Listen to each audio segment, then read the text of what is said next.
Welcome, everyone. This is session 46. With us, we have Megan and Sean and Samad. We're missing Rachel this time. So I'm going to go ahead and let either Megan or Samad fill us in on what happened for last session. Okay, so while Pan and Mikage are dealing with the crowd, Mikage, apparently my brain's not working today. Mikage sees Ori at the edge of the crowd, and she makes her way over to us. We decide that we're gonna get our payments, so I head over to Malorn to settle the debt with him. um, Pan goes over to the registration desk to get the money. So we clear the debt with Malorn, and then Ori and I come back over to Pan, who's dealing with the registration desk. Apparently, they've given the money to our manager, and which is Ori's like, "Well, I'm their manager. What are you talking about?" Turns out, it was we noticed in the crowd that they still the person who took our money hasn't left yet. So we follow them. We managed to trip up one of them. The other gets away, the one with our has our money. And we basically threatened the guy into revealing where their hideout is. We let him go, but he's basically got wet pants at this point because we've just terrified him so much.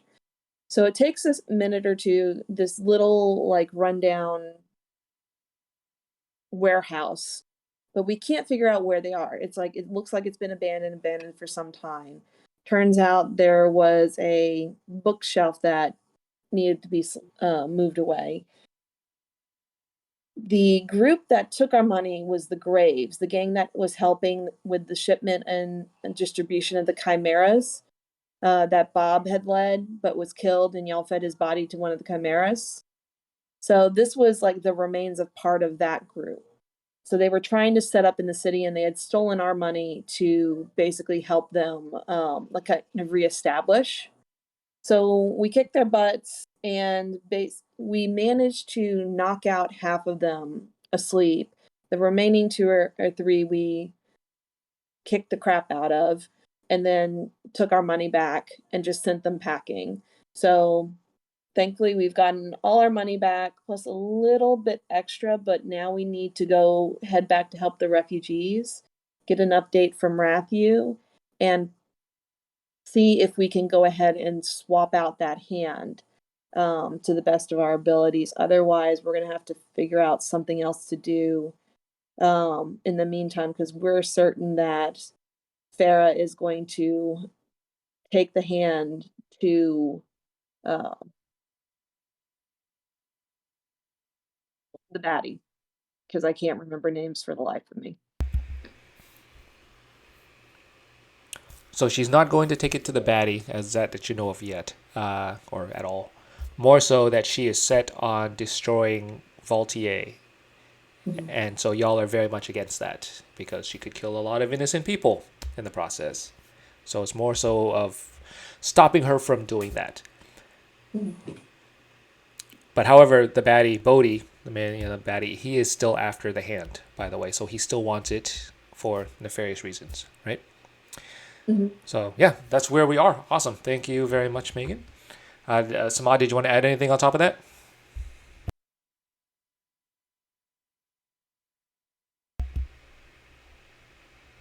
Paging Samad, can you hear us?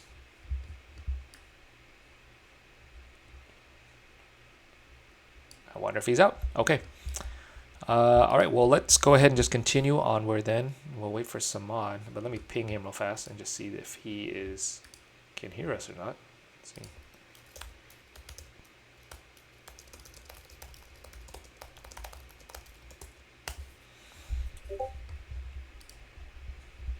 Okay. So, in the meantime, let's go ahead and let's kick this off. So, at this point, you guys have gotten your money back. I believe that y'all are more or less heading back to the refugee camp. Is that about right? Yes. Okay. Moving everyone to the refugee camp. Let's see if he replied. Oh, okay. So he's having technical difficulties right now. His mic is not working. Samad, let us know when things are working. I don't know what's going on. Do you want us to wait for you? Let's see. He is typing, eagerly watching this thing to see what he responds with. Nah, I keep saying. We can't hear you, dude. Can anybody else hear him? I can't hear him right now. I can't hear him either. Okay. Okay, he's dropping out. Let's see if that will help out. A little bit of technical difficulty here, but that's how it goes. Moving you guys to the cave. And while we're doing that, Samad's back. Can you hear us? Samad, are you there? If you're talking, we still don't hear you, dude.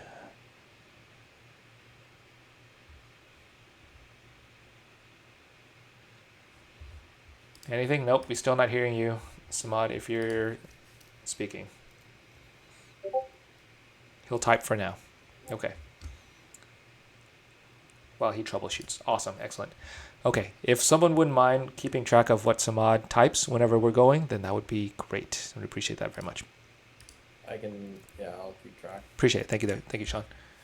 Yep. Okay. So you arrive back at the cave, at the refugee camp. It seems to be almost empty at this point. There's maybe a handful of other people left. However, it is almost barren now. Really, the only person you see left is maybe Harbor and a general or two. Now, the tents and everything have still been left up, but it seems like most of the belongings have been packed up. There's nary a person in sight. Dave, you have emerged from your tent. You're feeling refreshed after this arduous battle. You're feeling good. If you haven't rested, go ahead and give yourself a short rest to recover any hit points that you have. And I'll let y'all take it from there. What would y'all like to do?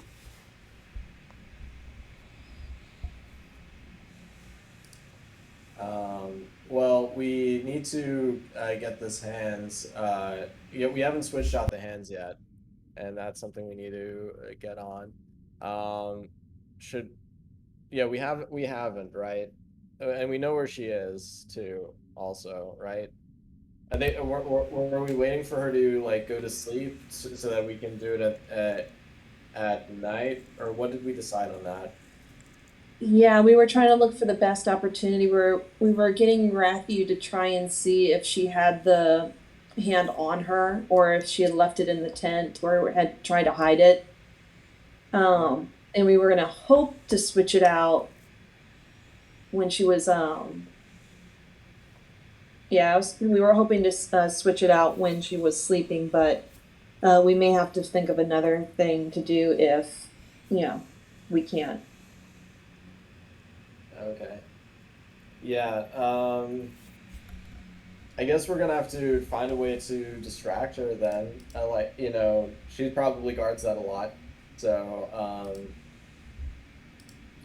what does she do other than just have the hands? What do you mean? What does she do other than have the Like hand? what like what's like is she just a tiefling, or is she like a position within the camp? Well, she is wife to Harbor, who is the general or the leader of the refugees. And so, as such, Okay. she seems to have, what you've noticed through her interactions is that she seems to hold some title. A lot of the other tieflings, they hold her in high regard. They respect her decisions. So they seem to, I don't want to say revere her, that's not the right word, but they respect her. And the last time you saw her, she was helping the other tieflings board, pack up their things. They're getting ready to move at this point. So that's the last time you saw her. Now, at this point, Okay. the tiefling camp is nearly empty. Save for, like I said, the only person I think you saw potentially is Harbor, still in his tent. Oh, so she's gone. She's gone. Um, yeah, I'd like to inspect just look around to see what's left of the camp. As you search around the camp, you look and you see that most belongings have been taken with them. There you're going to see a few trinkets here and there of, maybe some broken bottles, maybe some plates, some rags here and there or so. It seems like they've packed up their things, and whoever was there packed up all their valuables and left. Okay. Well, let's go talk to Harbor. Yeah, that's the only thing that we've got left to do. Yeah, so we'll go up to Harbor, say, is everybody out? Are we good? Is everything going as planned? Harbor turns to you and is pleasantly surprised. You're like, oh, somebody roll for something. Okay. Okay. No worries. Harbor turns to look at you and says, oh, it looks like everything's good and underway. I must thank you again. I must extend my deepest gratitude. You've helped find my daughter. She's been boarded safely, and so I can't thank you enough, quite frankly, how much you all have helped us out. All of our refugees, we've boarded the train. They're getting ready to go, so it's really, it's hard to contain myself. He goes and tries to give you a big bear hug, and just to express how heartfelt he is. I hug him, pat him on the back. Have you seen your wife recently? Yes, last time, it was a little while ago, but last time I saw her, she had boarded the train too. She had gotten some belongings. Things are still a bit weird, quite frankly, between us. I'm hoping that something in her memory jogs back, but, well, at this point, I'm glad to have Tara back. I know she's safe. And Firra, well, I'm just glad that I know where she is. But I think she's boarded a train, so she's helping out, I think, but I haven't checked specifically where she is. Well, the train stops off on the way to Cyan, correct? Yes, it's going to, well, not quite Cyan directly. It's going to make its way there. It's going to be somewhat close, but then afterwards veer off. There's another station there where they're going to be delivering some goods, and then afterwards we'll be heading to our location towards Crimson Rock. So it'll put you somewhere in the distance, but not quite exactly at Cyan. Then we may just ride the train with you to make sure all is well, and then once we get to the split, we will go our separate ways. That sounds good. I mean, we could definitely use your capable hands to help watch us and assist us. I can't count. We've got quite a few refugees here that can all thank their lives for you. All right. Anyone have any objections about going with them? No. Let's go on the train. All right. Okay. You make your way over towards the train, and as you do so, you look and see. Let's see. Let me turn this off. It's still night at this point right now. It seems to be a late train going on. I'm going to move everybody here. Let me know if you can see the scene. Yes. Perfect. Yep. And a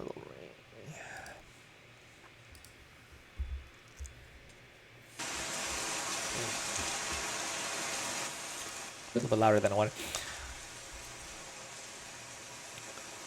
It's pouring down rain at this point. It's still a bit dark, but it seems to be that the train is getting ready to go. There are a handful of train carts that are loaded up. Harbor kind of points you towards the directions, letting you know that the refugees are hiding in several of these train carts throughout. So he doesn't know, he can't quite point you to wherever Firra is, but he believes that she should be in one of these train carts or so. At this point, the train is getting ready to embark. You can hear the train, pistons revving up, and you see some foremen making small talk, as well as, just getting the affairs in order to get them going. Can we get on the last train and just kind of work our way up? That way we can see if we pass Firra on the way there. Yes. I almost forgot, though. So I did mention this at the very beginning, but Rachel's not with us for this session. So she's still back at camp, so she went to go rest. So for the sake of this, do you guys just kind of want to say that she's with you, but she's not really... She's... Let's say Ori's very tired at this point, so she's kind of just hanging back. Is that fair, or do you want just to say that she's back? We can either say that, or she's hanging back to wrap some things up before she heads to sign. She's probably trying to find out some communications, since her dad already left ahead of us. So she's still back at the refugee camp, and so y'all are at the train station right now. Is that right? Yeah. So we're going to leave without her, but she's going to follow us and meet up with us at a different point. She's trying to find out more information once she's done with the camp. But correct me if I'm wrong, you guys might board this train then, right? That's what I'm thinking, because if that's where she could maybe she found a portal, she knows where a portal is, or she can ride horseback or something. Because she has connections, and the thing is, because of all the stuff that's going on with her dad, I would think that she, like I said, it's just more of she can technically tag along with us, but it being that she's not a playing character at this point. I know with Samad, he kind of slept through a couple of things, which is fine too, but it's up to y'all. Like he was passed out on the train at one point. I think that was the first day I played with y'all. That is true. But that kind of helped that we were all traveling, I guess, together, right? And so at this point, though, you were saying that Ori could still be back at camp. And that's where I'm kind of just making sure. Is this a decision that y'all want to do, that Ori's still back at camp? Because she could meet up with us like what Pan did at one point. Well, Pan was still with you on the train that you were going. So he was just sleeping on the train. You know what I mean? Yes. Versus but it's a little bit different in this case. Up in the other dimension for a while. Say that again, one more time, please. Well, remember when we also went into the other dimension where, what's the baddie's name? Babel. Yeah, where I turned into a dragon. Mm-hmm. Yep. Dave was a bear, and then Pan ended up being a lemur. We didn't start off all together. True. Well, yes. Okay, so we're playing. You want to do this? We're playing a little bit of retconning here, and this we want to make sure though, because I think it will impact things depending on how you guys want to take it. Because if you, the other situations when we just unfortunately we weren't able to have somebody play with us, your character was still nearby, close enough that you could say, oh, here they are now, right? Okay. So in this case, though, you are actively moving away from the other person. They're still at a location, and you're actively moving away from them. Okay. Now I'm not saying you can't do that, but that's the choice that you're trying to make. You're going to be making. It's like, hey, you're leaving, or you could just say that Ori's still just tagging along with you. Okay, then just say she's tagging along with us. No, yeah. So, both are valid though. Both are valid because you could just say, Ori, you want her to find out what's going on with her dad. That's fine too, right? But in this case, if you guys decide to board the train, you will be actively moving away from where Ori is at as of right now. Okay, well, if you're... because, the train might get hijacked, if we say, oh, let's meet here, and the train just goes somewhere else, we don't know what's going to happen, so... so it's better, especially if she's not here to weigh in on it, so I'd rather her just keep with us. Yeah. %. I agree. Okay, let's go with that route then. So then she is with you. She's just kind of sleepy, so she'll just, hang back. Right, which is fine. We can just have it that way. I just wanted to make sure you were saying, that she hang back, and I was like, well, let's talk that out first. Okay. Yeah. Okay, so Ori's tagging along. However, she is hanging back. She decides to join you in the last train cart. At the same time, too, she finds somewhere soft, nestles up, and falls asleep just to get some rest. It's been a quite a journey. So at this point now, you are in one of the box carts. As you start moving through, you can see just a sea of faces, a sea of tiefling, men, women, and children. They're huddled together. There's a mixture of fear and excitement in the air. Part of it being that they are, of course, afraid of getting caught, but at the same time, too, the children are excited about finally leaving the refugee camp that they've been at for quite some time. As you look around, you don't see any faces that you recognize immediately in this train cart. But I'll let you guys go ahead and talk about what y'all want to do, how y'all want to go about it.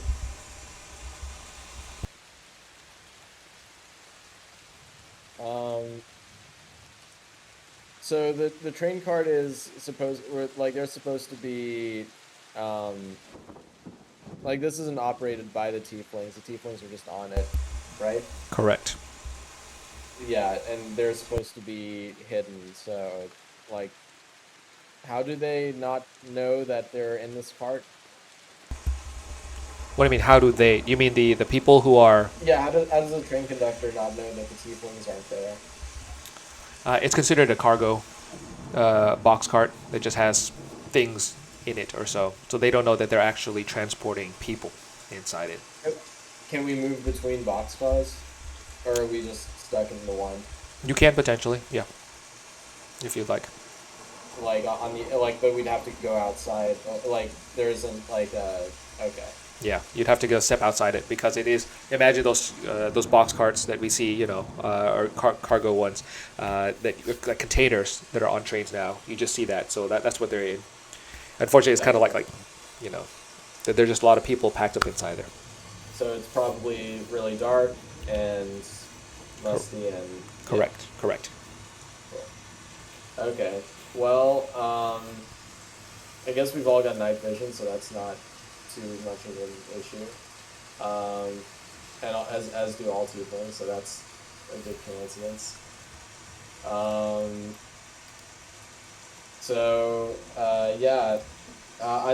just looking around to make sure everybody's okay and not scared, or maybe just look, calm the children, and at the same time I'll just be sort of looking for. I'm sorry, what's her name? Firra. Firra. Yeah. I'm scanning the crowd for Firra. Okay. You see somebody standing. So you look about. As you do so, in this particular cart, you don't see Firra's face. You see several children. They are packed, playing, just trying to, entertain themselves, as you will. The parents are trying to hush them and keep them quiet. However, as you are searching, you kind of hear some noise on the outside of the cart. Okay, I'll go. I don't know. Yeah, we can crack the door open just to. What kind of noise is it? You hear some footsteps, and you also hearing some clanking, some banging of metal and chains. Oh, okay. So we should probably stay quiet because we're not moving yet, right? Not yet. Okay. Yeah. So, we should probably all just hush. And are there any, I don't know, bugs around? You said bugs? Is that right? Yeah, that would be able to slip in and out of the cart unseen. Any rats? Any rats? It's hard to tell. Go ahead and give me a. Let's see. I'm trying to think. I'm going to ask a perception check, but I don't think you really need that. At this point, it's pouring down pretty hard, so it's hard to tell if there are any creatures right around you. If there are any creatures, Dave, you get a sense that they're in hiding right now. They are more or less kind of taking cover under whatever they can find to avoid getting rained on. Okay. Yeah, I mean, if we're not moving, then that's likely going to be, we should tell everybody to just be quiet and wait for the footsteps to pass. I don't know. What do y'all think? Waiting for Mikage or Pan? Pan says, yeah. Yeah. Very succinct. We'll hunker down. Okay. Yeah. Well, I wonder. I guess chains are to have to do with cargos, so yeah, makes sense. Pan says he needs to get his disguise out. I guess they're not like looking for me, but they would still get suspicious if like any one of us stepped out. Mikage, you're like the least stealthy of us all, even though we are all fairly tall, but you're dragon. I'm Dragonborn, but my dex and my stealth is a +5. Oh, okay. And let's see, so if that's dex, and so that's I have a dex of 15 in general. I wonder if like one of us should disguise ourselves as like a train conductor, or whether they would like know. I feel like it would make for a more fun game, but like that's a risk. I wouldn't like risk everybody getting found out just so that I could find this hand. Pan says as long as he got the mustache, it's fine. Sounds good to me. Okay. But I think we're waiting for this for the footsteps to pass and maybe like pressing our ear against the wall to hear what's going on. Is it on one side or both sides of the cargo train? It's just on one side. Okay. You wait a few minutes, and then afterwards, the clanking, the footsteps, they seem to recede. So they kind of go. Oh, can you hear me now? Oh, no. Yeah. I'm back. Okay. After a couple of minutes, as everybody kind of pauses and holds their breath, the clanking, the banging on the sounds that you hear from the outside, they recede and seems to walk back. It seems to be that they're doing certain checks along the way. Okay. All right. Well, there's a chance they're going to open up this crate. Okay. What should we do? I mean, we can get it. Like, how packed is everyone? It's not terribly packed. It is full of people, but you are free to move around the cabin. Right? Imagine like a full plane. Imagine a full plane, but at least you still have some space to move about. Okay. Does anybody have something like minor illusion or darkness or something like that? So I have the path without a trace. The other thing that I have is thaumaturgy. So thaumaturgy I could probably use to make a sound in a different spot. I'm double checking. Let's see. Yeah, I can create an instantaneous sound that originates from a point of my choice within range, such as a rumble of thunder, a cry of a raven, or some type of whisper. What Or I can call sound? an unlocked door to fly open or shut. So I would think like if there was like a trash can, I could get it knocked over, or a trash can lid. What was that last part? I was thinking like what sound would deter them from checking our cart, and I was thinking like maybe if it sounds like there's like wild animals in here, they wouldn't want to open it to see. Like if it sounds like there's like a rhinoceros in, or like just chimeras going apeshit, then maybe they don't want to like open it up. But maybe that would arouse more suspicion because there's chimeras on the train. Like, what's in here? Yeah. The only thing that would work is if this was a chimera train for sure. And the people knew to stay out of it. But being that, we could slip in here, there's no obvious chimeras or something like that in here, they probably have a manifest that says no live animals. So if they hear a live animal, they're gonna be like, At least that's what my assumption would be. The thing is, it would just more to be a distraction, like somebody, like ominous whispers. If you can do it behind somebody, could draw their attention. Like, who's that? Let me go check over here because they're in the next train over. What about like sloshing liquid?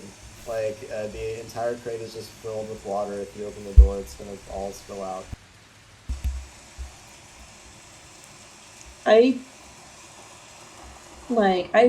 That would raise more curiosity to me than keeping silent, honestly.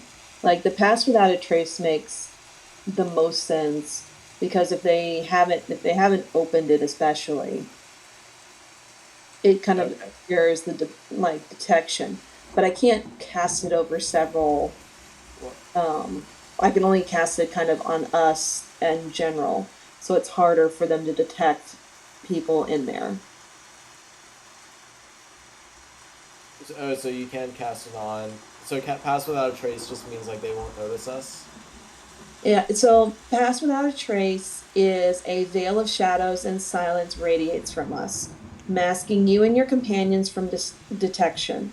For the duration, each creature you choose within 30 feet of you, including you, has a +10 bonus to dexterity stealth checks and can't be tracked except by magical means. So if they have a magic tracking thing, then we'll be caught. But other part is a creature that receives this bonus leaves behind no traces or tracks other than traces or other traces of their passage. So basically, if we were to have to go, say, from one cart to the other, and someone dropped something, it would obscure that from whoever's pursuing, or there wouldn't be any footsteps if we were leaving them in the sand, if we were on a beach or something. Okay. Well, like, although like +10 dex would be great for just one, it would like considering there might be like 30 people in here, like it's likely like not all 30 will, like it just takes one rolling like a 3 to like fail the dex.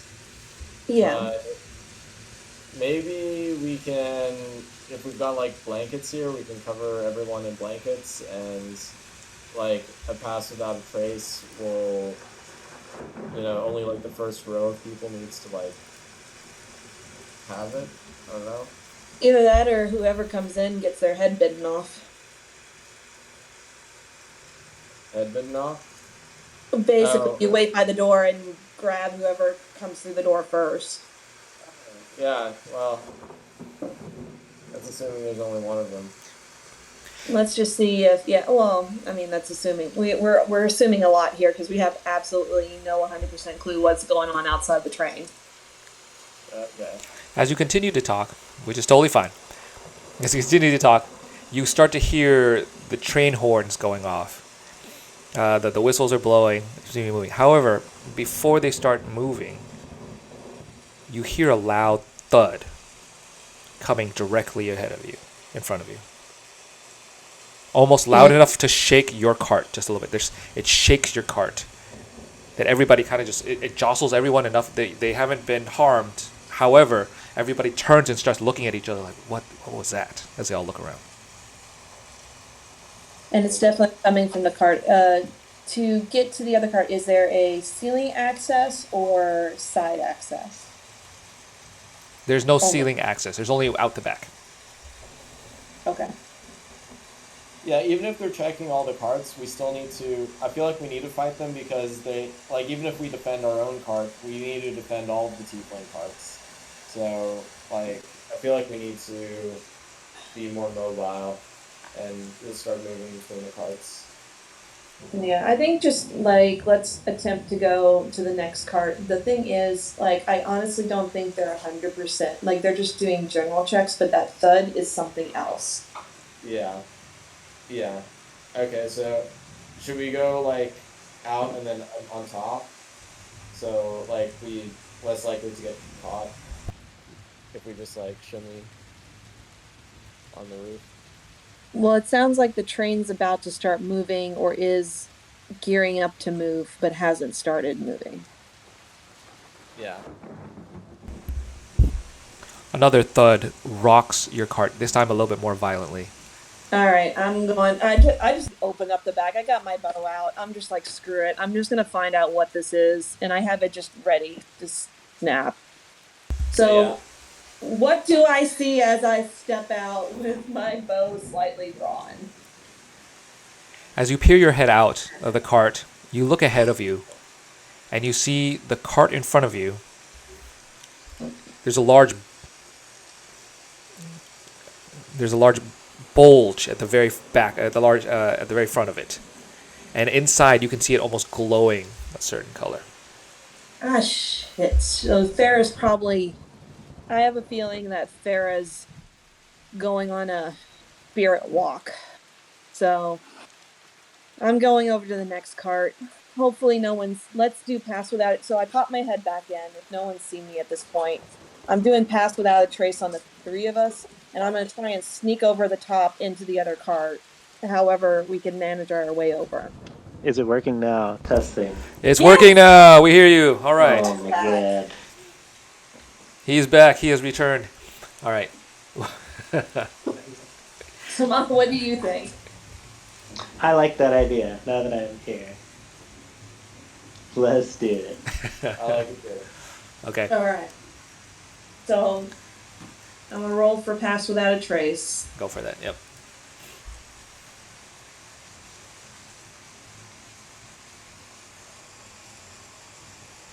All right. So Perfect. Okay. let's go. As you look above, you pass over. I guess, are you walking on top of, to the side of again? Which way? How are you going around the cart? Whatever would be the easiest and quickest way to the next cart.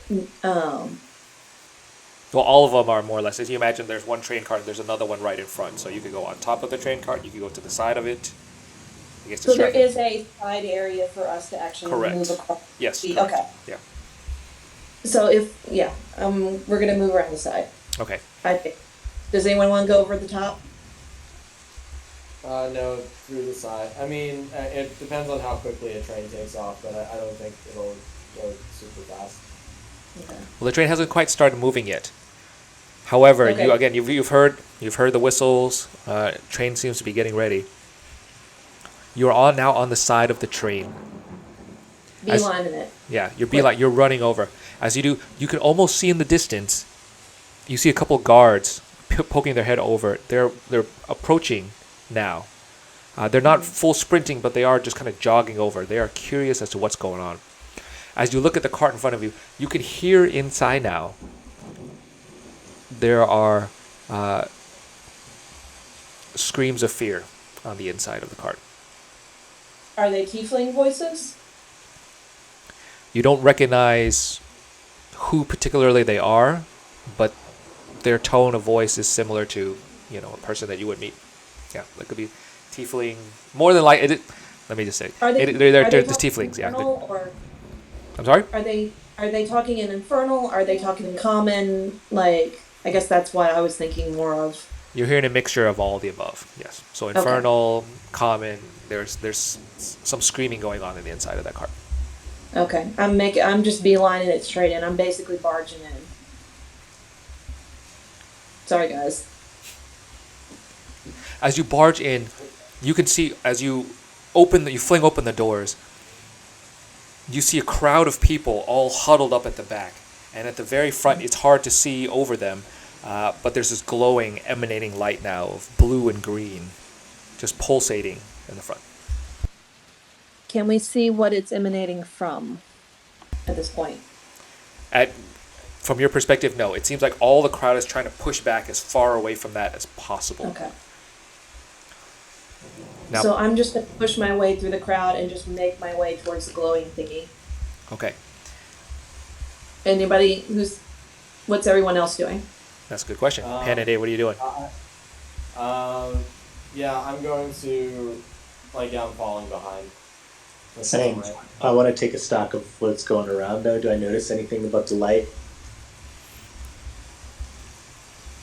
As you look through, you can see the walls of the cart like crunching and expanding. Almost as if it's like an aluminum can, right? It's as if like these hard sheet metal container that is normally extremely strong is just compressing and expanding really quickly, with the energy waves just kind of moving at it.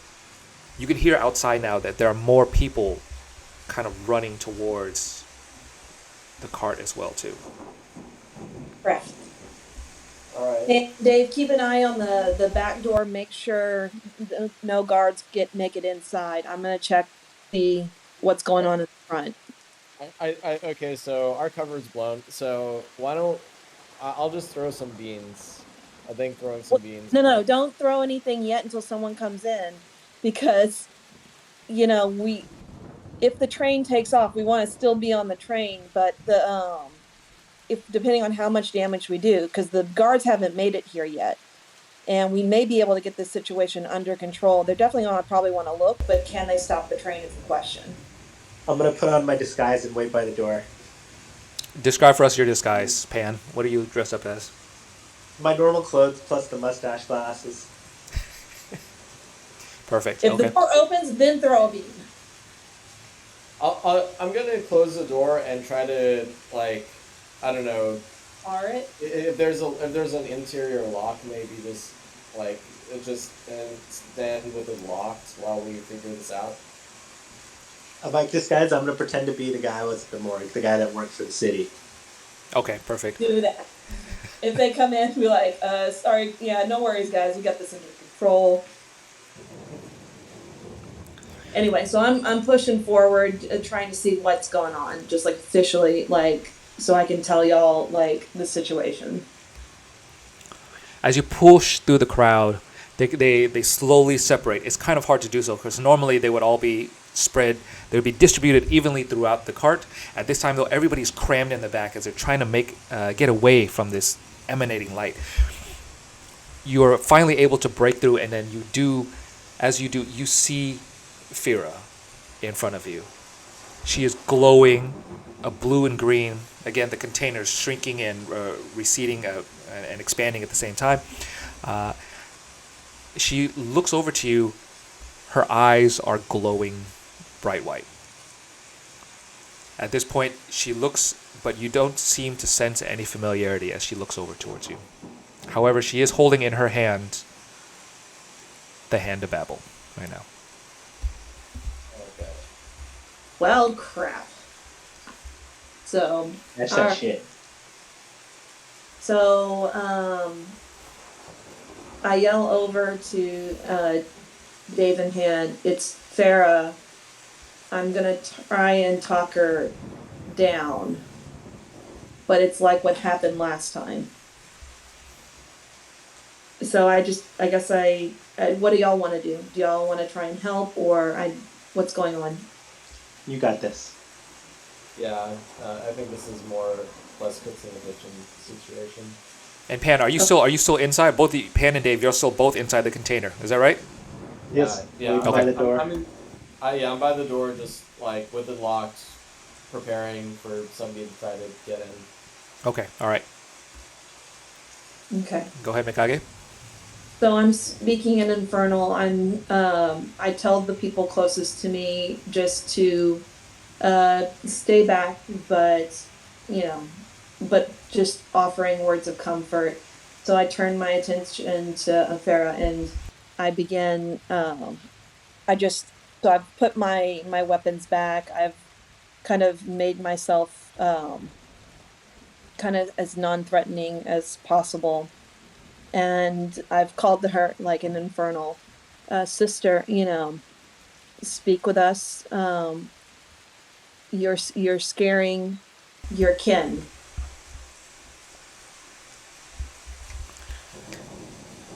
She looks back at you now. Tilt her head to the side a bit. You can see kind of just beams of energy just flowing through as her hair ripples through that. You're cutting out. You're cutting out. Shoot. Can you hear me now? Any better? Yep. Yeah. Let me repeat that again. She looks back at you now. She tilts her head slightly, almost as if she recognizes you. There's a trace of it. However, as she speaks, you can hear another voice speaking through it as well too. So there's a deeper, more baritone voice coming through in addition to her voice. And you hear the voice call out to you and just say, Who are you? What do you want with us? We want the safety of your kin. We want the peace and protection of the homeland. Who is speaking on Firra's behalf?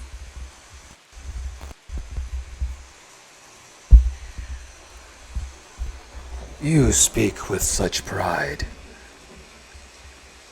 My people are not here.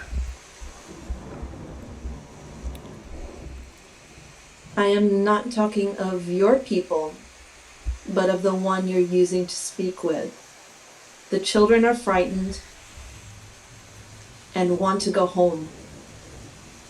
Please let us know what you need from us so that they can no longer be scared.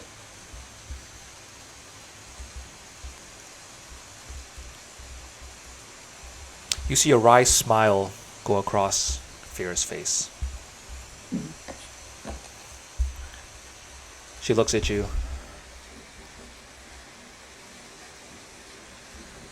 We are almost here. We don't need anything from you. These people mean nothing. They are but ants to me. Why should we spare you?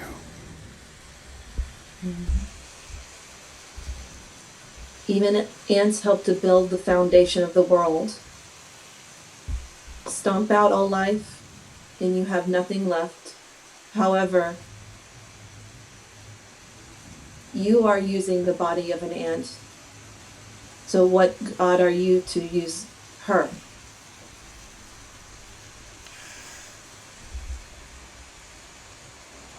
Firra furrows her brows. Her eyes change from a white color to a slightly redder color now. Who are you to speak to me like this? These people mean nothing. My time is near. I will bring my people to this land. Soon you and the rest of your kind will kneel before me. And as she does so, you see waves of energy now start to push outwards. And instead of before the container shrinking and expanding, instead it starts to push even more so outwards. It just starts expanding until one side immediately just blows up. You can start to hear the crack in the creaking and the groaning of the container. And at a certain point, you start to hear like nails and screws start popping out. And as it does so, one side just completely blows out the side. It like just opens a huge hole. And as it does so, you just see rain pouring in. Mm-hmm. At that point, you look in the distance and you can see those two, the guards running up. They immediately stop and they start screaming, and then they start running back now towards whence they came. Oh, joy. So I turn my attention back to Firra because we have to worry about those that are in the cart still. If the cart's damaged, more than likely they'll have to move to another one no matter what. The people in the last cart need to be moved as well. Guys, y'all might want to... Yeah, it's going to be hard to do that without being noticed, though. Well, I mean, at this point, they're coming. So... Yeah. Okay, yeah, let's start shuttling people. Do your best. Yeah. I'll try and bring Firra out into the open. If we can get her to be the center of attention for the guards, that's the only thing I can think of to distract them. Yeah, that sounds good. Okay, yeah, let's... Everybody follow me. I say, come with me if you want to live. All the people are they're scurrying. They're trying to get back as far up as they can. However, you can see now the container being ripped open more and more from the very front. So it's really just the front side being just ripped off, as if again, like just like tearing a piece of paper, right? So what I want to do is I want to, if the thing's open, I want to grab her and drag her outside as to the best of my ability. I'm gonna make it to where the guards see us and only us, or they focus on us and only us. Okay. Go ahead, give me a strength check on that. Okay. While you're doing that, Pan and Dave, you look and you see the two guards that are running back, and you hear one of them yell, "Stop the train! Stop the train! Stop things! Fucking took down one of the carts!" Okay. I'm just gonna go up to them, or I'll be like, "Can I help you? What's wrong?" Now keep in mind, you're still in the cart. They were coming at you, and now they are running away from you. Oh, Okay? they're running away. So they're running away from you. Okay, now before you decide that, Mikage, you grab Firra. She's still glowing bright. As you grab onto her, tell me, so now what do you want to do? What do you want to do? You've got a hold of her. What do you want to do? I got a hold of her and I'm dragging her out to so that way if any guards see, they're gonna see us and assume that we're the ones causing the disturbance. I want to try and make them think that, there's nothing else but us two kind of fighting. And where are you dragging her? So you imagine that there's the box cart, right? The container. Everybody's at the back right now with Pan and Dave still trying to herald them, and then you and Firra at the very front. Okay. Yeah, I'm taking her through the hole she created. Okay. You manage to grab a hold of her, pull her from her standing. You catch her off guard. At the same time, as you grab her, you feel this energy just bounding from her, right? But you manage to grab her, pull her, and she lands, now both of you, right beside the cart. You land into a huge pile of mud. There's, and then just dirt is just kind of everywhere.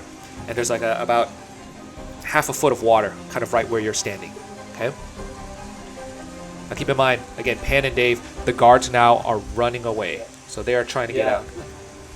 So I'm gonna go to the opposite side of the train that they're running on, and then try to run to the front. I'm guessing they're running to the front of the train. Okay, all right. Pan, what are you doing? I'll just go with Dave, I guess. I don't really know. I'm at a loss for ideas. Okay. So I yell over to the tiefling's still in the cart. If the guards are running away, I'm assuming they won't be able to hear me. Get into the other carts. Get out of the damaged one. Okay. Oh yeah, that's what I'll do. I'll just keep shuttling people. I'll try to help people move. Okay. The people are fearfully trying to move out. They're trying to grab their belongings, and you see them start to disperse to some of the other ones. However, there is still a bit of pandemonium as some of the other carts are opening their doors now, trying to look out and see what's going on. As they do so, more people are shuffling through you, and you're able to direct them to different locations. Mikage, you look and you see Firra, but however, she's now glowing bright red. Her eyes change from that there's just a tinge of red. Now it's just glowing, blood red in her eyes. So, I'm just gonna deal with Balder and grapple with her. I'll try and take the hand away from her. If that's what she's holding, I don't want her to have it anymore.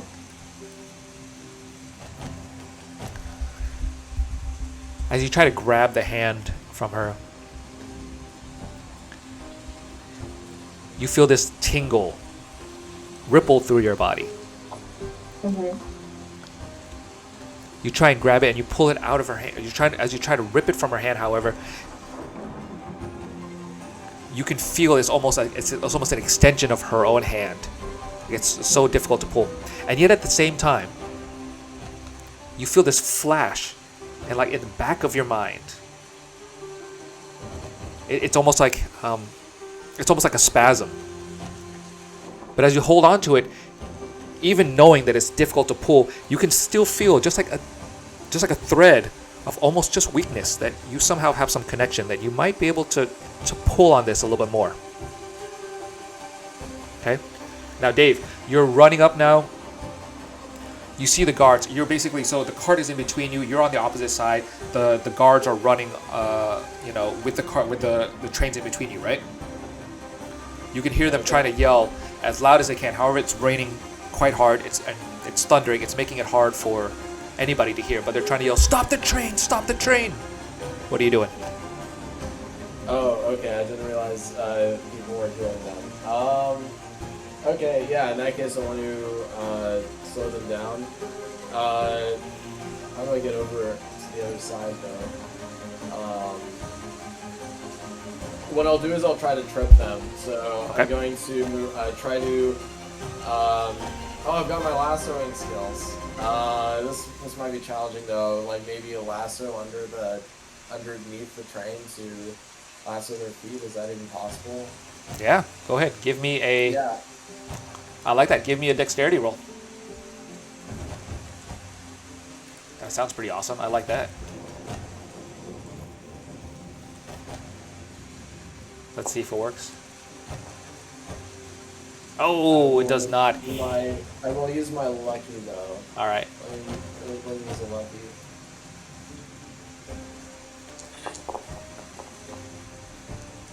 Okay. Much better. Describe for me what that looks like as you're able to lasso them. What does it look like? Yeah, I take the lasso and then I just fling it under Uh-huh. the train, pull it, try to get their feet, and hopefully they trip over one another or something like that. You catch one of them by the foot, and as you pull, you yank him, and as you do so, as he's tripping, he like tumbles and he hits the other guy. They both land flat on the ground now. There's a loud splash, and again, just covered in mud, and they're like just sloshing about. And they look over and they see you, startled. They are at this point surprised. They're like, "Who the fuck are you? Right? What are you doing?" I will jump over and say, and draw my sword and try to intimidate them. Say, "You shut the fuck up right now." Can I swear? Are your kids in? They're in you'll be fine. I've been cursing this whole time, so I was like, "Oh yeah, I totally forgot about that." So sorry, Megan. I think they're in the. You're good to go. Okay. Okay. They look at you just completely flabbergasted, like, "There's something that just blew up the cart. What do you mean? What do you want us to do? We're trying to stop the train." Listen, bigger things are happening right now than you guys know, and we can't have people knowing that what's going on. And just shut the fuck up, and we're handling it. Yeah, and we've got it under control. Just give us give me a few minutes. Go ahead and give me, Dave, a persuasion check. Not intimidation. No, not intimidation. I want persuasion here. You sounded very persuasive. I like that. I'm gonna give it to you. Like, yeah, okay. They look at each other very nervously. They kind of look back at you and they kind of just not sure of what to do. And so, in their inaction, they've more or less kind of nod to each other and just decide, okay, just Okay. give it, just tell us what to do. They're kind of just waiting.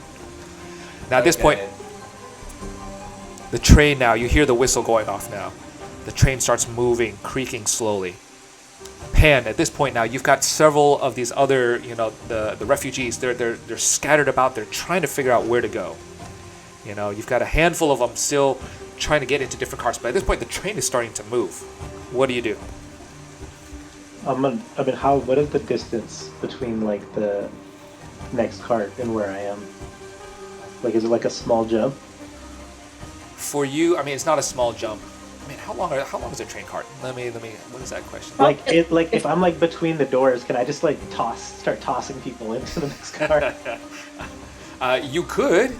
You might hurt them, but you could. Yeah. That's fine. I'm just gonna start giving I them don't think he'll hurt them too bad, but you know. yeah.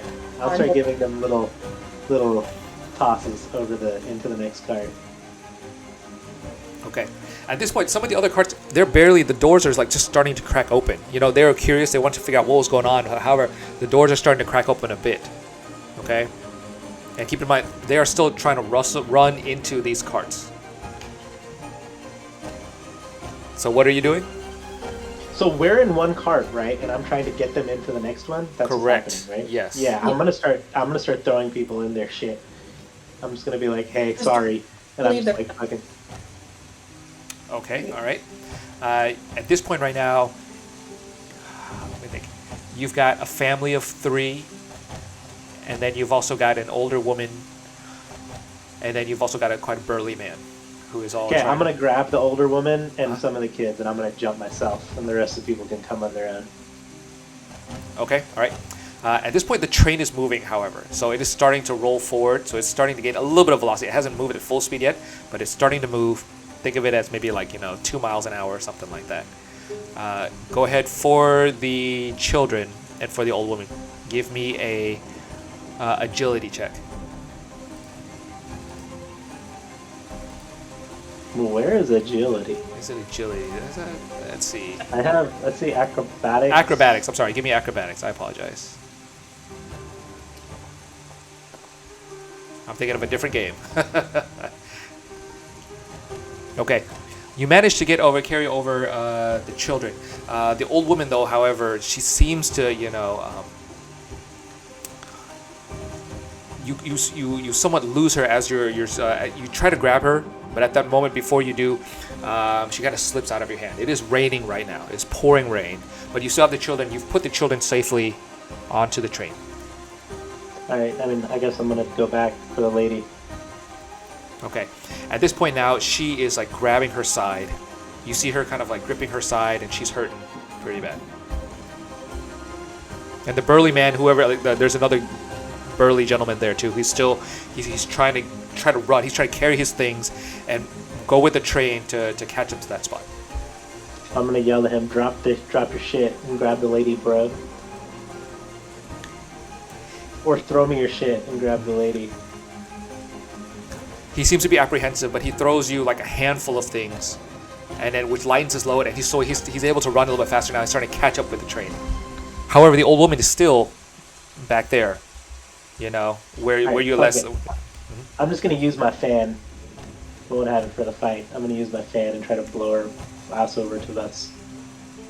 So you can use the fan to blow her over there to you? Is that right? Over to me, yeah. Okay, all right. Oh man, how is that? Okay. No fan uses now. The gust of wind picks her up. So I guess describe that. What would that look like? The gust of wind starts. It blows the airstream towards you, and then. Yeah, I'm just gonna levitate her. So okay. She's off the floor, and then so I use my levitate, and then I use the gust of wind of the fan to blow her to me. Okay. All right. Good use. Man, I want to do a. Oh my goodness, what would I do for that? They're single-use actions though until I rest again. So oh, I see. Okay. They're both exhausted now. Okay. She is startled by the fact that she's now levitating off the ground, and all of a sudden a blast of wind just picks her and just pushes her towards you now. So at this point she is right nearby you. The burly man is right nearby as well too. He's just close. You see him kind of trying to reach for the train, but he's just kind of missing every grasp that he's doing. Do I have rope? Can I throw him? I do have rope, I think. I'm gonna throw him a rope. Where is our rope? Yeah, I have rope. I know. I'm just gonna toss him some rope.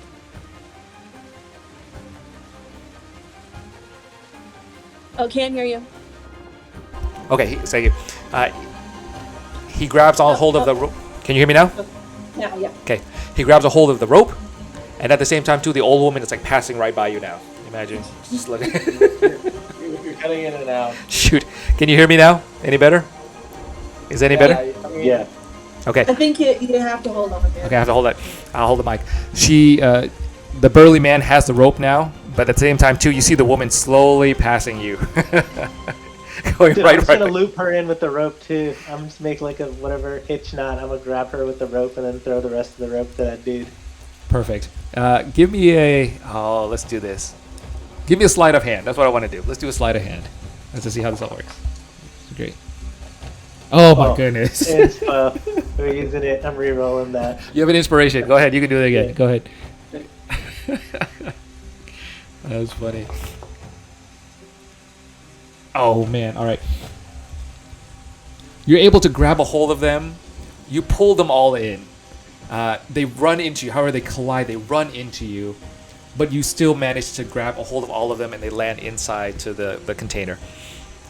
However, the old woman now, she's got some rope burn on her. She's hurting bad. You can see her still holding her side, and she's still in deep pain. And however, the man who he landed on top of you as well too, kind of knocking the air out of your lungs. So you're gonna take 2 hit points of damage on that. Okay. Okay. But however, you have successfully pulled them in. They seem to be safe now. Okay. As you poke your head out the train, though, you can see Dave still with the 2 guards back there, and you see Mikage right now engaged, holding on to Firra. Okay, so Mikage, you are staring at Firra. A blast of energy. As you hold on, you can feel that tiny thread that you might be able to wrangle this from her, but at the same time, too, a blast of energy shoots from the hand, pushes you back about 15 feet. What do you do? I'm just to try and re-engage her and take, I'm just gonna go full out cat fight on this. I'm gonna be wrestling with her and pushing her down. I'm getting this away from her. Y'all get on the train. Y'all go with them. I'll catch up. Is basically as I go running for Firra. That's what I yell at y'all. Okay, Dave, you hear Mikage yell to you to get on the train. However, you see Firra now. Her energy just starting to just shine brighter and brighter. What do you do? So Mikage's yelling to get on the train. I guess I was hoping to get these guys onto the train as well, so they don't play. But I'm gonna run back to Mikage. I'll tie them up so that they can't say anything. Okay. The train, yeah. So they've been tied up now. You see Mikage, so you've run back to her. You are now, let me put you on the field as well too. Let me put you there. So now here you are, you're right there. So imagine you're here, Firra, okay, and then Firra's knocked back Mikage a few feet or so. Let's do it like that. Okay?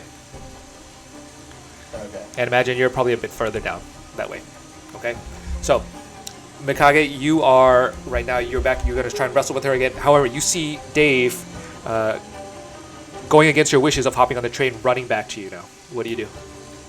Can't do much about that. I'm getting that hand from, I'm just gonna yell one more time, dude, get on the train, but I'm more focused on Firra and trying to get that thing away from her. I'm basically just gonna go head to head with her. Her physically, it's not so much an issue of can I take her, it's with Boulder's, whatever influence he has on her. And okay, all right, that's it. Okay. You see, as you start encroaching closer and closer towards her, you see the hands start to glow. Mm-hmm. And at this point then, you start to see a shape kind of form in front of you. A creature starts to take shape. And then after one creature, then 2, and then 3. So now you've seen 3 creatures now kind of appear right before you. 1, 2, 3. These creatures now have wings. They are a copper red color, bald in nature, but have horns on their heads. But they're somewhat small, about the size of the size of the one of them's about the size of a parrot, and then the other 2 are the size of monkeys or so. like Okay. chimpanzees. They start flying, and you can hear just like loud, sharp shrieks coming at you from them. Okay. I want to let loose with a breath weapon. Okay. Which one? And which one do you want to use? And Dave, at the same time too, you are running back right now too as well. So Firra does not see you from behind. Okay. Actually, Um, I'm not going to use a breath weapon because I don't want to end up killing Firra. I just want to I just want to bulldoze my way through to tackle Firra. I don't even want to try and deal with the little ones. Okay. If that's the case, then go ahead, give me a... I wish it was a charge action. What would I do with that? A charge. Let's go with... I want that to be a strength roll. Give me a strength roll on that. And while you're doing that, Dave, tell me what you're doing. You see Firra in front of you, but however, you see these like small manifested creatures just arise out of thin air. I want to try to grab the like she doesn't see me, so I'm going to try to stealthily run up to her. Okay. And is she levitating? So I need to jump to grab the hand. Right? No, she's not levitating. She's not levitating. No. Okay. Okay. Well, I'll just grab the hand. Mikage, you run, you barrel through. However, the creatures dodge out of the way. Firra kind of like just moves slightly out of the way, however, but as you move past through them, you see the creatures just kind of launch on top of you. They lurch, and then they grab onto you. They start biting into your skin now, into your scales. You're going to take 4 hit points of damage from that. That's fine. I'm just going to bulldoze them. Okay. Dave, go ahead. So now you see Firra, you're getting closer and closer to her now.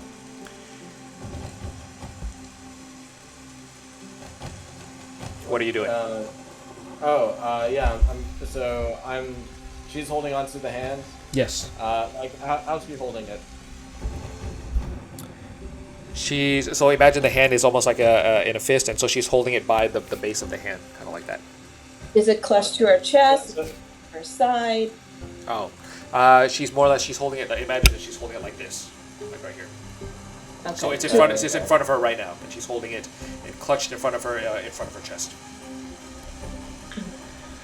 I don't want to kill her, but that would, well, yeah, I don't want to kill her.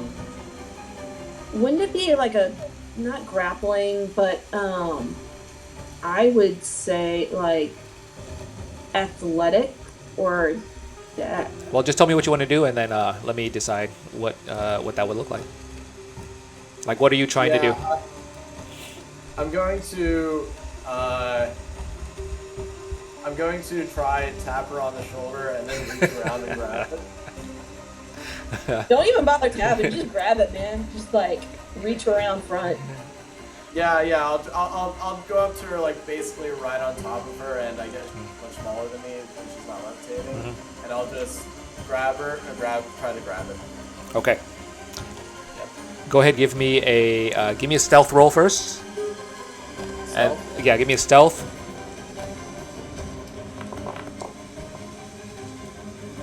Okay. I'm doing next too. And then As you're running up to her, she manages to turn and to see you. She can hear you slot, like, as your feet hit the ground, running through the mud. She hears the sound of the splatters, and she turns and she looks at you now. So now she's looking directly at you, but she's still holding the hand still firmly in front of her chest. What do you do? Okay, I'm just gonna try tackling her and grappling with it, so to get it. Okay, with that, give me a strength check. Okay. There is a shove ability. I found it. Oh, there is a shove. I forgot about that.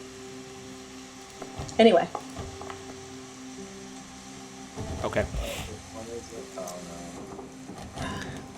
You try to reach out, you try to grapple with her. However, the moment you touch her, as she sees you approaching, her eyes glow. Again, they're already bright red, but I mean, you see a flash of light from them, and then immediately you're repelled backwards by a blast of energy that knocks you probably about 30 feet back or so. Okay. Okay? Well, now she's turned from Mikage, right? That is correct. She's turned from Mikage. Pan, at this point right now, you can see these bright flashes of light happening behind you. However, the people in the carts, they're quite startled.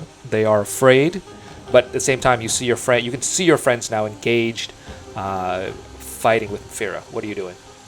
I'm gonna tell the burly dude to keep the door shut and yell if you need help, and then I'm gonna leave. You gonna leave? Okay. Yep, I'm gonna go help them. Okay.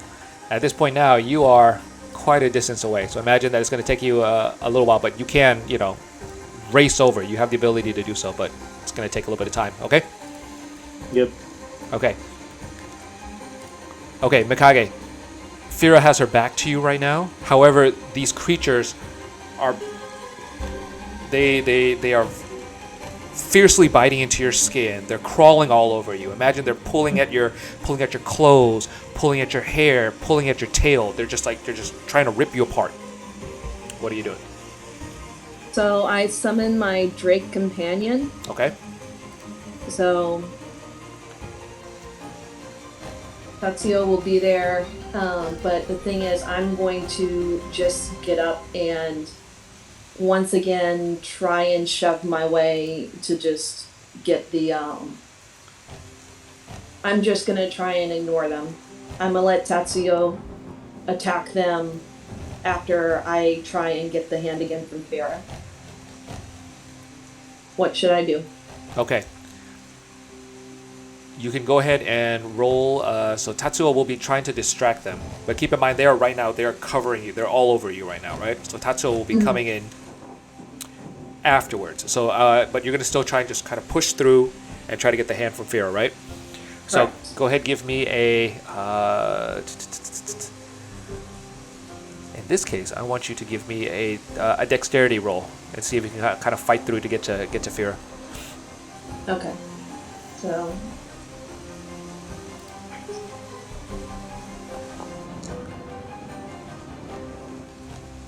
thank God. There you go. Nice.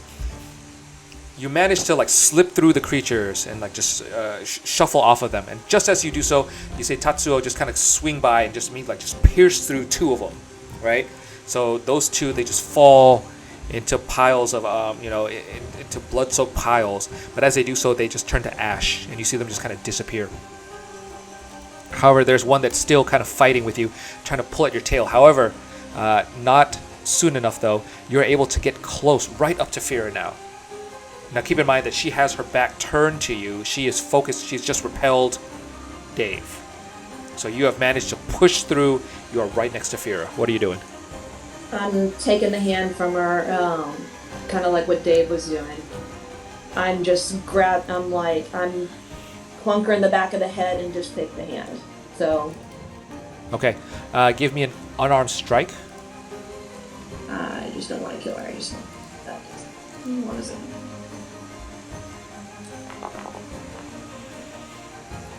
Oh, thank goodness, it's hopefully not enough to kill her. You strike her. Describe for me what that looks like when you hit her. I barrel into her, hitting her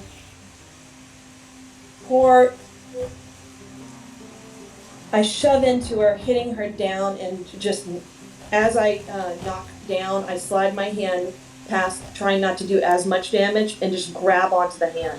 And I just clutch onto it and just kind of swing her around to face me. That might be a little more crit than. As you. Oh. Ooh. This one always has something. What is this one? Very nice. Goodness gracious. Give me a second. I don't know why that did that. Judo chop. Yeah. Judo chop, very good. As you're able to, you smack her on the head, you spin her around, she seems stunned. You see her head kind of wobble a bit. But however, when you grab a hold and you see her still clutching tight onto the hand. As you grab a hold of it, again, you get that same sense. It's almost an extension of her. It's almost like trying to pull her arm off. It doesn't seem to go. However, again, in the back of your mind, you can feel that tingle that you had that first time, except this time it's a little bit stronger. For some reason, you can feel it now. You feel a slight connection to this. Something about it resonates inside you. Okay, Dave, Firra's been turned right around. You've been knocked back about 30 feet, though. But however, the creature that was swarming is still, trying busily to scratch and claw over at Mikage. And Pan is, way behind you. What are you doing? How far behind is the end of the train, and how much time do I have until the end of the train passes us? You can see, because I was near the end of the train. We didn't go too far. it's starting to move. At this point, you can imagine that the train is probably a good 20, 30 feet, behind you, right? But it's moving. I'm still on the end of the train running, right? Yes, you're on the end of the train running, but you're catching up, though. Yeah. Okay. I'm going to... Yeah, I'm going straight to... wait, so there's a creature attacking Mikage. Yes. And Mikage's wrestling. I'll get the creature off, so I'm going in with my axe and just smashing it. Okay. Go ahead, do that. And while you're doing that, Pan, you are back now about, 50, 100 feet or so. All right. Before I let you do that, Dave, you smash this creature. Tell me how you want it done. Just chop right in half, down the center, long ways. You hear a loud, piercing cry, and as it does, it falls into two pieces. And as just like the other two, it turns into red ash, and then just kind of evaporates into the air. Okay. Pan, you are now, you're running, you're approaching closely. You're probably about 50 feet away. What do you do? I want to try to just go to the end of the chain and throw out my rope. Okay, you go to the end of the container, and then what are you doing with the rope? Well, I'm going to see. If they're going to get left behind, then I'm just going to try to throw the rope to them, because it seems like they've actually got this under control. Okay. Okay, so you make it to the end of the container then. So you're at the end of the container now. You're slowly chugging away. However, you have a rope now available for you. Okay? Yep. All right. Now with that, you see Firra now looking you, Mikage, in the eye. She's holding tight onto the hand, and you see her eyes glance towards some of the tracks. And at that, she starts to, holding the hand, it starts to glow again, and then you see these tracks almost just ripped up from where they were. Mm-hmm. They start levitating, start moving towards you at this point, and they start forming almost like a claw that's coming to wrap around you. Okay. What do you do? So the connection that I feel with hand is, what can I just other than tearing it out of her hand, which is, like you said, almost an extension of her, does it give me any insight on how to break that? Would that be an arcana? I want to... You want to assess, you want to try to figure out some more about it?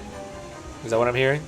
Yeah, because I still, if I end up grappling it, it doesn't sound like that's actually doing anything. Other than, giving it more time to pull up more magic against us. So yeah. If you want, so go ahead, roll an Arcana check then. Do that.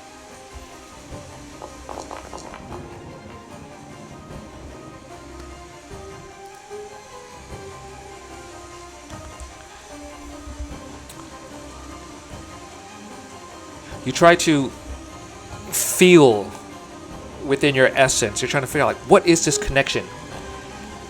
You can't quite put your finger on it, but something is linking you, that thread that you have. Somehow you get a vision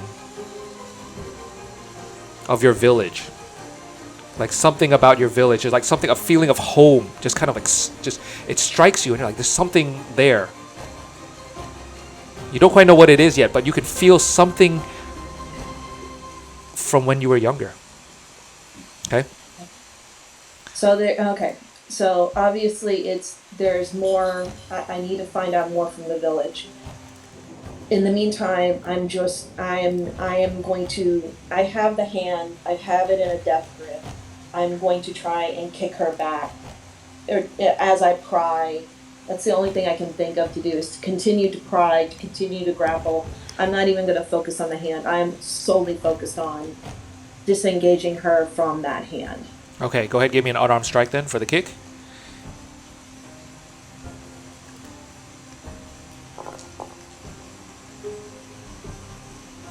Nice. Okay. You managed to kick her back. But however, she's still holding tight onto the hand. She has not she hasn't relinquished any grip on it at all. As she stumbles backwards though, you see her throw, she looks at you and just throws you a mean stare. And with that, you see the steel beams from the track just racing towards you. And in addition, as she does so, she looks to the side, and you start to see another creature start to form right next to her. As it starts to take shape, this one is much larger in size. This one has like large dark wings. This one is probably about the size of larger than Dave at this point, but it's still manifesting itself. So Dave, as you're running closer and closer, you can see this creature just getting larger and larger at this point. Okay. I'm just gonna have Tatsuya go to try and take it out before it forms. Okay. So Dave, we're gonna get back to that. Dave, as you're doing so, you see the rope hanging right beside you from Pan. However, you see Mikage now with a giant claw, a metal beam racing towards her, and you see a giant and a large shadowy creature with dark wings manifesting before her too. What do you do?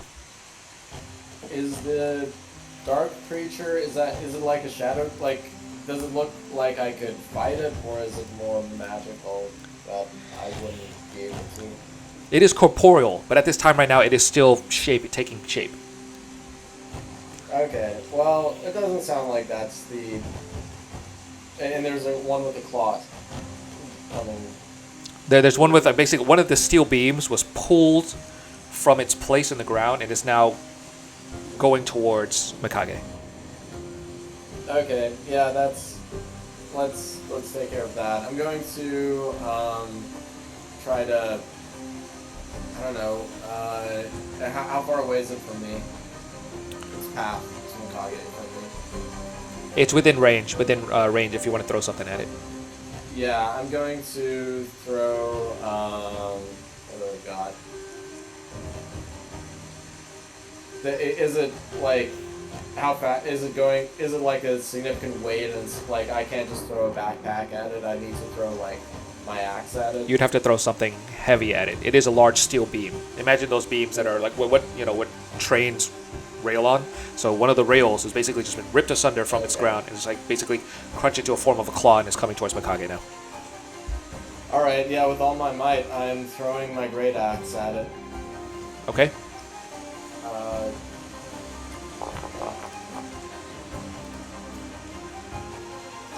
Nice. Your great axe slices the beam in half now at this point, and the form of a claw as it's moving forward, it just falls into two pieces, and it hits the ground. You hear with a loud thud. It shakes, it shakes the ground because it's like such the weight underneath it, and so it falls down just as it's about to get to Mikage. All right. At this point, right now, the creature that was still forming now has taken full shape, and it's now about twice your size, Dave. All right, its wings stretch wide, probably get 20 feet or so, and you see its figure swooping down, going towards Firra. Now, Pan, you're still at the back right now. You've got your rope hanging out. What are you doing? I want to yell out, like, should I jump? Because it's now looking like they might need my help. But do I want to, like, leave? So I'm going to yell to them. Yeah. So, like, do I just, like, leave the people on the train and we'll catch the next one? Yeah, the major danger's over here. So Yep. So I'm just gonna leave the rope tied to the back, and I'm just gonna jump. Okay. And come help. All right. So you've left the rope. You are heading back now. All right. So you're probably a good, let's say, 100 feet away now. All right. So you've got one more action. You can make it over. Okay. Okay. and don't forget Tatsuyo. He's trying to claw at the creature too. Yep. So Mikage, you see you're still engaged in combat with Firra.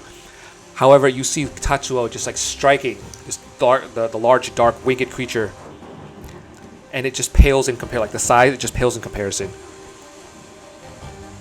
As it claws back and forth, you see it almost. It's as if it's just a fly, just like pecking at this creature, just like darting back and forth. And he just kind of swats it, very slowly away back and forth, but doesn't seem to be bothered by it at all.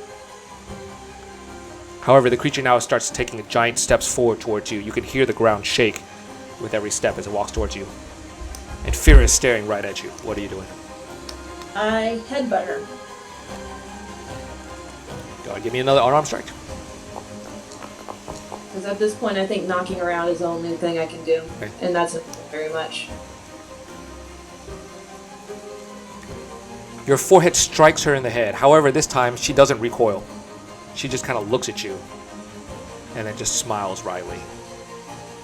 I just smile back. Okay. I'm just basically I'm not backing down. I'm not intimidated. I'm not afraid. I'm just going to dig in. All right. Dave, at this point, you're staring. Firra has her back to you. However, the giant creature is now walking towards Mikage. What are you doing?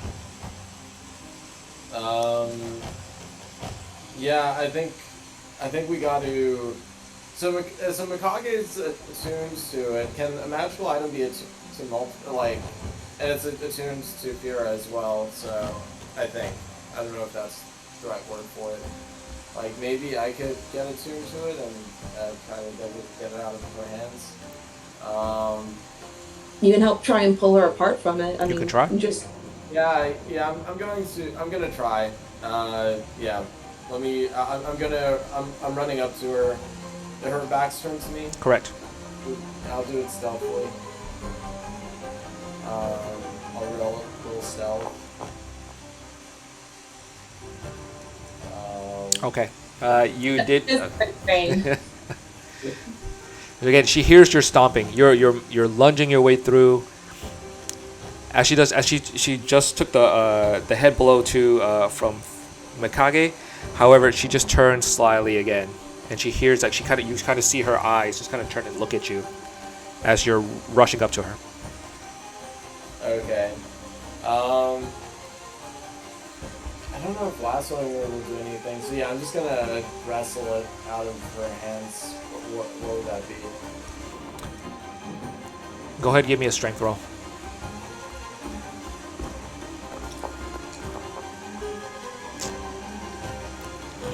You grab a hold of the hand. You can actually feel it, in your palm. But the moment you do, this time there's a shocking electrical, feeling that sends you flying. You're not getting, you just feel it just like ripple through your body and sends you flying back another 50 feet or so. And this time now you're essentially closer to Pan, as Pan is rushing up towards you. Okay, Pan, at this point you are racing forward, you're racing back. You see Dave fly towards you. What do you do? Do I need to help them up, or do I just keep running? Well, he's essentially flying towards you right now. He's been knocked back. Oh, in the air? He's I'm in gonna the catch air. him. Yeah. I'm gonna do one of those Predator. Hey, baby. With the meme with the two guns, Predator from Predator, Arnold and the black dude are That's shit. Never mind. Okay. Anyway, Trying to get me. yeah, I'm just gonna try to catch him. Okay. Give me an athletics check. I know what you're talking about, though. Yes, I do know. The guy with the 2 guns? Oh man. I'm thinking. Hold on, I'll show you. Okay. You jump up to connect with him. However, as you do so, like his size just catches you off guard. The lightning strikes in such a way that kind of catches you off guard. He actually runs into you, so you both collide. You stop his motion, but you both hit the ground. You're both gonna take 10 hit points of damage on that.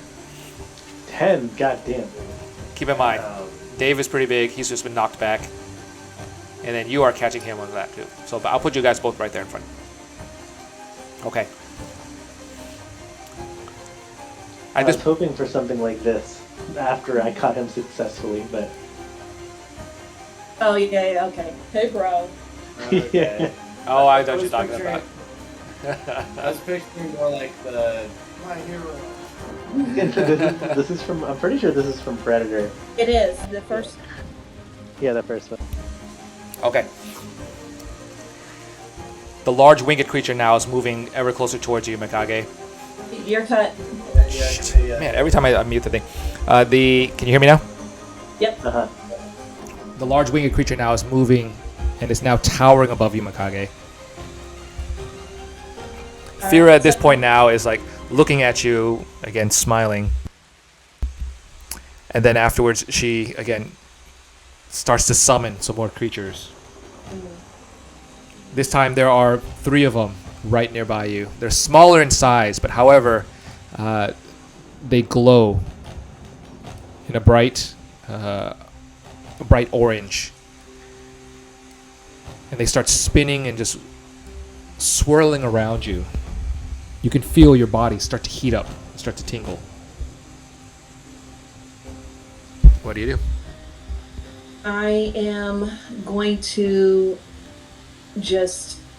So I'm basically going to put her between me and the biggest creature. I am going to make another attempt to just like pull the thing away and strike her in the head, because knocking her out seems to be the only thing that I can do. Let's see, one other thing though.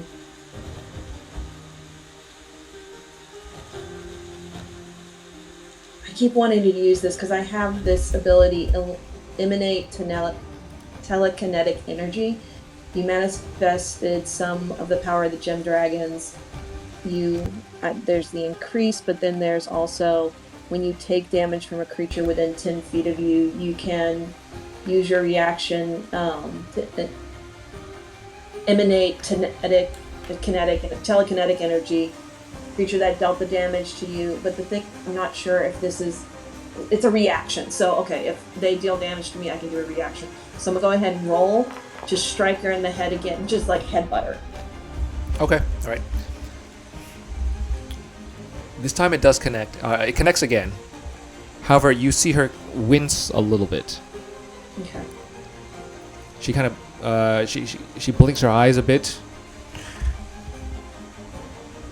Kind of growls back at you, but she smiles and says, This has been fun. I haven't had this much fun in 500 years. I'm happy to play. I just snarl back. At this point right now, you are surrounded, Mikage. You've got the giant winged creature right towering above you. You've got these other small wispy ones just like spinning in circles, heating up your body. You can feel, even though it's pouring cold rain on you right now, you can feel your insides almost just burning up. Okay? You're going to take 7 hit points of damage as you can feel just them just like causing your body to burn. Okay? Okay. I'm gonna do the reaction. Okay? And so let's see if that works. So whatever is doing the damage to me, that's what it takes. All right. And it has to do a saving throw or take that much. Let's see. Yeah. Or is it half? So Is it going to take half of that? Is that right? hold on. Well, you know what? On That's okay. the creature takes 2d8 force damage. Oh, if it fails, it gets pushed off and takes the 2d8. Okay. But it doesn't say. I'm assuming nothing happens if it doesn't. Which apparently it doesn't do anything. Okay. Whatever. Okay. So it doesn't get pushed off. However, the creatures that are spinning around you, they manage, like, they aren't pushed off. However, they look, and at the same time too, then you see just a flame inside them just burst, and you see them just kind of vanish into thin air as well too. So they are now all gone. All right. Okay. Okay. I'm gonna let Dave and Pan this time. You guys can go together, actually, so y'all can decide if y'all want to do something together, because y'all are both getting up at this point. You've been knocked back. You see Firra fighting with Mikage, and you see this giant other creature just like towering above her. But you two can actually work together if you want on this next action. What would y'all like to do? First, I pause for the fist bump. Sup, bro? And then, Yeah. then I don't know. I don't know what we want to do. The monster seems like the issue. Yeah. I wonder if the monster would disappear if we. Oh yeah, knocked out the Babel, whatever Yeah. thing. Yeah, we'll knock out the hand. I mean, I can't get near the hand. It seems like only Mikage can. But we can hit her, right? We can knock her out. Yeah, we can knock her out. It's hard to do like enough damage to knock, like, because you need to get them to 0, but not more. I have stunning. I can stun. If I can melee them, I can stun. If I'm still standing later on, I actually have Bear the Dying. I've been trying to hold off. I mean, it's touch a living creature that has 0 hit points. The creature becomes stable. But the thing is, be careful how low we get her. I mean, yeah, I can stun her. I can try to knock her down or knock her prone. I can pull her. Like, I have those disables.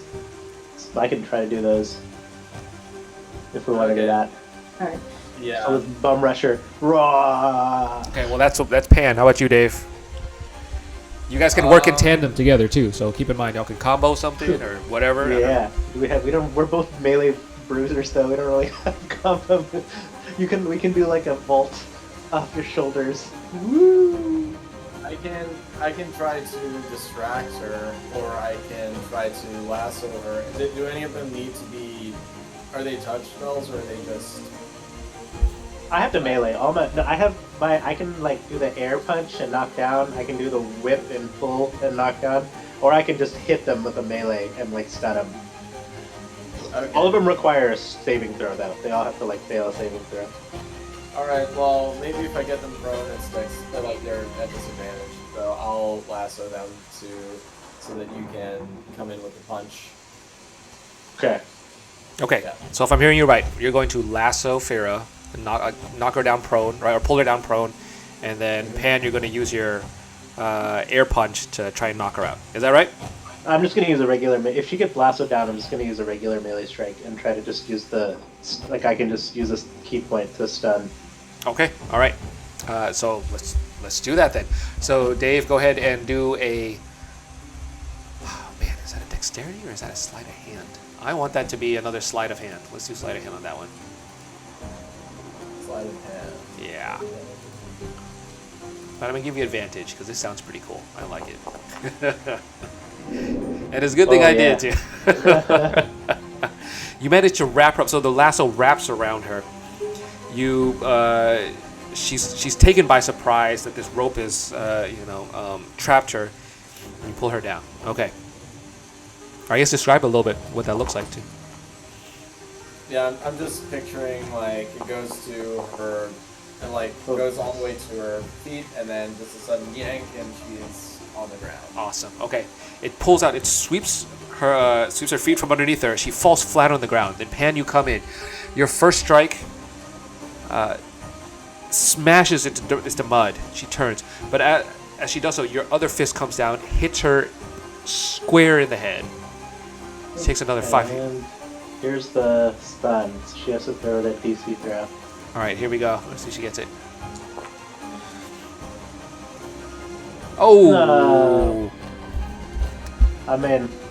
Okay, I'm Okay. gonna use my flurry and use another key. I use my flurry. Does it land? If Okay. it does, I will use another key point for stun. This one does not land. You guys Okay, use I will tried not strike use again. that key Discard. point then. Are you out or are you? Since she's But that's my running, that's my 3 melee attacks. So That's I your 3 can't- melee, so you I'm can't do not it. out of key. Okay. So she Yeah, that's failed the Constitution saving throw because she's at. No, she's No. she's She made the Constitution saving throw, right? So she Yeah, got. 'cause- So she's not at disadvantage. So she's not at disadvantage though.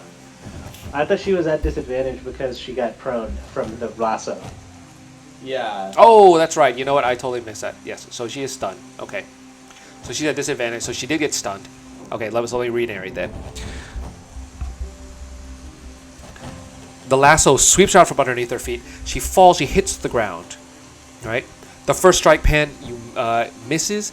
However, the second one strikes her, hits her square in the forehead. Her head flies backward. You knock her head back a bit, and as it does so, your final stunning strike. You see her eyes kind of just roll into the back of her head. Okay. She slinks a little bit, and as she does so, you see her head just kind of jerk back up a bit, and you see kind of hear the voice again, just kind of laugh. It says, This is much fun. This must be done again. You see the giant creature this time just like swat away Mikage. Anybody of y'all that are nearby picks up Firra's body, which is now limp. The voice just spoke to you for a bit, picks up the body, and you just see it just kind of take off into the air. And just like that, Firra, the winged creature, are gone, and the train now is a good distance away from you. It's long gone into the distance. I have a feeling we were not meant to get that hand away. We tried. It's all good. Okay, so I'm assuming the guards are still tied up in the corner. They're still tied up in the corner right now. Are there any of those old mine carts with the seesaw attached? I was thinking old Western style. We just like Yeah. Right. horse it. Okay. Yeah. Let's say for the sake of continuity too that Ori saw you guys hop off and she tried to jump. She's jumped off, but she's been running back the entire time, so she's been at a distance. Okay. Okay, guys. It is 11:15 right now. I think it's a good cutoff point, so let's call that. All right. Okay. Let's have a quick retro. See what you guys think about that. Like, love, learn, lack. Megan, why don't you start off with us, please? I had a lot of fun. I definitely enjoyed doing the tossles, like trying to figure out like what the best way to like get the hand away from her, but it looks like it was just not meant to be at this point. So, I mean, we had the idea with the hand, it didn't go anywhere, which is fine. That's, sometimes maybe we'll have another use for that hand later on. So, hold on to it, guys. So I really enjoyed it, the little bit of the unpredictability, and it was just kind of like, all right, we have to just go with our instincts on what we're trying to do here. Awesome. Anything lacking that you want more of or less of? No, not really. I mean, we had enough story element to like lead us into the probably what the next best steps to do for the next episode. We've gotten a little insight that Balder is very much aware of us and is almost amused. But I was happy that we had minimal casualties. The tieflings have been able to move on. So, I mean, we had quite a bit of like theater to the mind, but we also had like a good bit of combat, which was great. Awesome. Thank you very much. Samad, if you could please. Like, love, learn, lack. I had fun. I thought it was a lot of cool. I was about to be like, oh, look, that was an easy thing. I don't need to jump off the train. Excuse me. I'll just wait for them. But turns out that's not how it worked out. So, excuse me again. Hiccups. All good. Yeah. No, I thought it was fun. Cool, awesome. Anything lacking that you want more of or less of? No, my technical difficulties were a real pain in the butt, but I figured them out eventually. It took like 40 minutes though. Well, we're glad we could hear you though, so it's a win. That's cool. All right, okay, awesome, thank you. And finally, Sean, please, if you could. Like, love, learn, lack. Yeah, I like the. It was just a really awesome, dynamic episode. I liked like having to chase down the guards and then run back and decide. There was like a lot of things you had to decide, and it wasn't clear what was going on, which was kind of cool. It like leads that like kind of mystery of like, should we poke our head out to check these noises, or like how do we hide, all that stuff. It was really cool. Nothing lacking. Awesome, thank you very much. I will say I'm very happy with that song choice. I felt like Rev the entire time, so I was just like, "Oh, what's gonna happen next? What are you guys gonna do?" And then, like, I don't know. And it was by happenstance too. I was like, "This sounds pretty cool. Let me choose this song." And that's kind of how it happens a lot of times. And sometimes I plan out the song that I want, and other times I don't. And this was one that I did not. I just like, this sounds cool. Let me just play. I want some background music with some drama, and it was getting me pumped up. So I was like, "What's gonna happen next, guys? Tell me what happens." And I just. Oh yeah, it was a good choice. It fit really well. Awesome. Okay, well, this was great. I'm glad everybody had a good time. I had a great time too. And so I look forward to our next session. And with that, I'm going to call it. So thanks, guys.